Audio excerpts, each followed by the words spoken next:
Good morning, Gloria. How are you doing today? Good morning. I'm fine, thank you. How are you? Well, I'm very proud of you. I am so proud of you. Not only did you create an you. anthem song, but now I feel like it's a Paul Harvey moment where I can just hear his voice say, and now the rest of the story, because we do get to experience it one night, Tuesday the 13th. I cannot wait to be in my seat. Wonderful. Thank you. The experience for you, what was it like? Because, you're sharing such a huge part of your soul with us right now. Yeah. Well, it's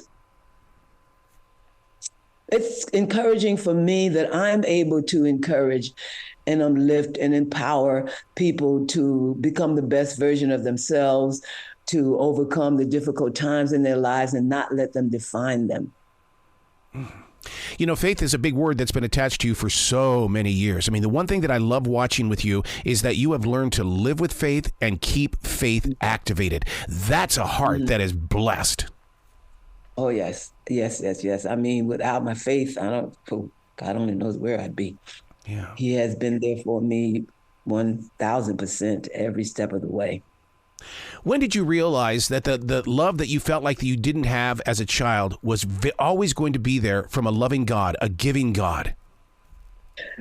I realized it one day before my divorce. I was asleep, and I thought that my husband had awakened me, and I said, "What is it?" And I thought he said, "You have to get up and write a song." And when I looked and realized he wasn't there, I wondered what that was, but I still felt compelled to get up and write a song. And I did. I wrote a song called "Jesus is With You." Oh. And after writing that song, I never felt alone again. I never had any fear of abandonment that had not only plagued my life, but had steered my ship completely from a child. Man.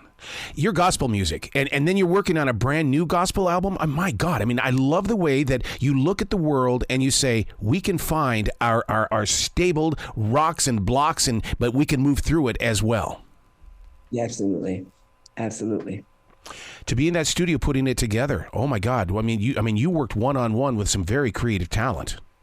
Oh, absolutely. My goodness. They were so accommodating and so encouraging, supportive of me, and then to bring their talent was just incredible. Wow.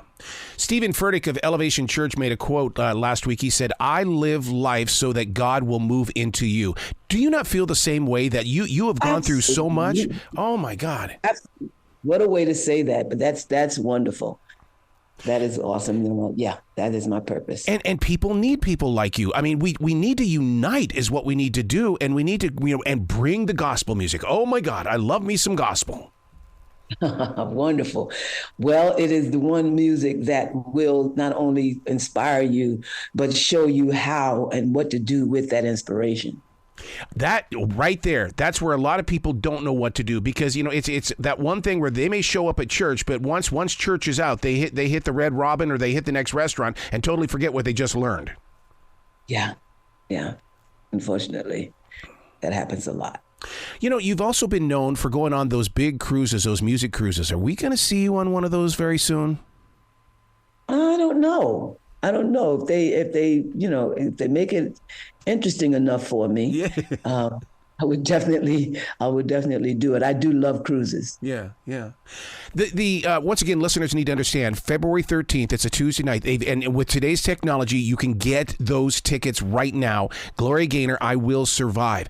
It's a story about faith and hope. We are going to be embraced. And people are going to need to talk about this afterwards, because once they see your story, their lives are going to change as well. Well, I certainly hope they do change for the better. And I hope they remember that it's only one night. Yes. Yeah. What is that like for you? Because, this is like a red carpet treatment for you when it comes to movies. This is your big screen moment. Yeah, it's wonderful. But it's only wonderful because of the potential to uplift, encourage, empower people to not only make it through the difficult times in their lives, but to become better for them, to become the best version that they can of themselves. For so long, the only thing that we've ever had when it comes to sharing the story of musicians, it's either been Joel Whitburn in some book that had the top 40 in it, or we've had to pick up just regular magazines to read about you, Gloria. But now your untold story is coming to us, and it's like, okay, we can't assume anymore.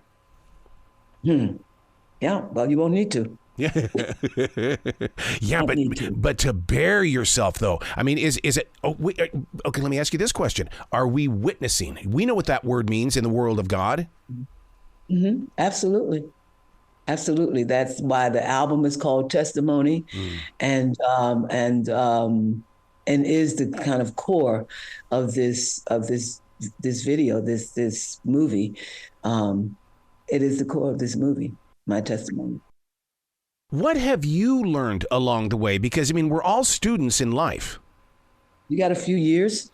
I have learned so much, not only about myself, but about God, yes, about faith, about having a real relationship with him, a father-daughter relationship with God. Most people don't think that you can have that. They think of God as some lofty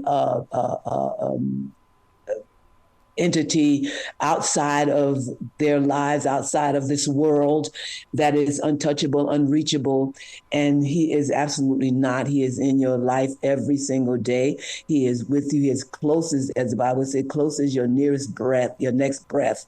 Yeah. And available as your next breath. Man, you just gave me a flashback of the lockdown where I kept questioning, where are you, God? Where are you, God? And in my writing, it really is there. It says, I'm here. Where are you?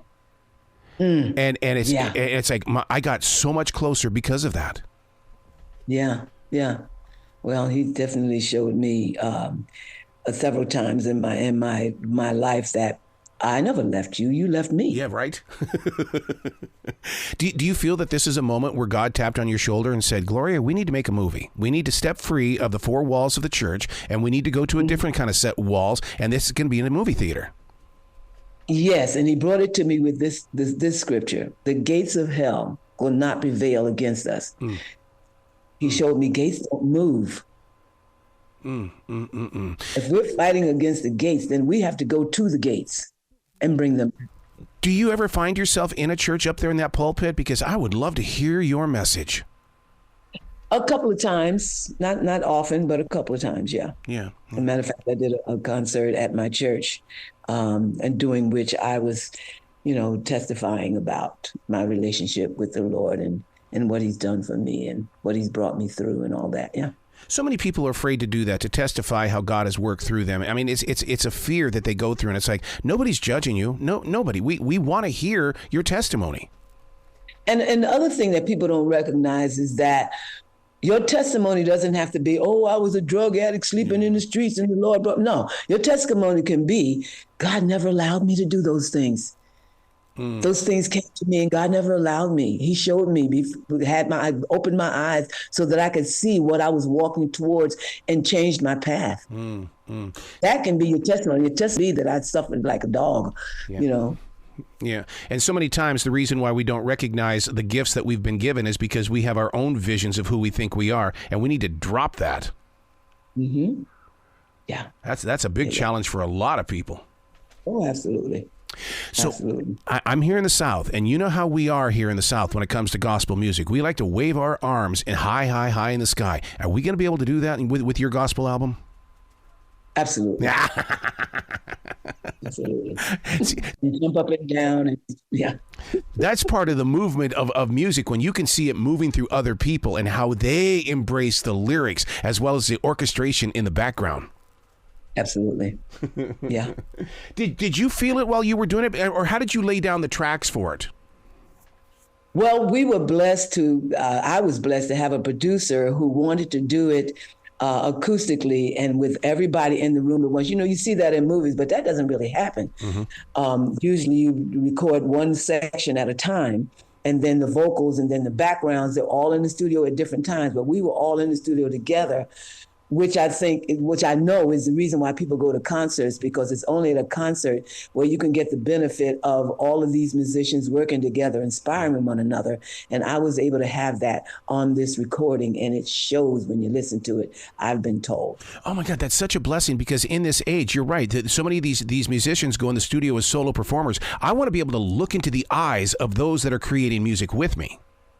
Mm-hmm. Yeah. Yeah. And you, like I said, you inspire one another because of that. What about that moment where, okay, you've already mixed it, you've listened to it inside the engineering studio. Now it's time to go master the tracks. There's always something different after it's been mastered. Mm-hmm. Absolutely. What did you feel? Well, I felt that my producer had gone through the pains of doing the very best version of what we'd done in that capture, the very best of what we'd done in that studio for the recording. Did you do what most musicians do? Go sit in the car and listen to it? Absolutely. Especially if you got a good sound system in your car. Oh, so true. Because that to me is where the connection is between the person who created it and now the person who's receiving it. Mm-hmm. Yeah. Wow. Yeah. Wow. Any tours coming up that we can talk about, or is that still in the planning stages? Still in the planning stages. I mean, I have a few engagements here and there, going to Brazil. Oh, wow. Going to Paris soon, going to Monte Carlo soon.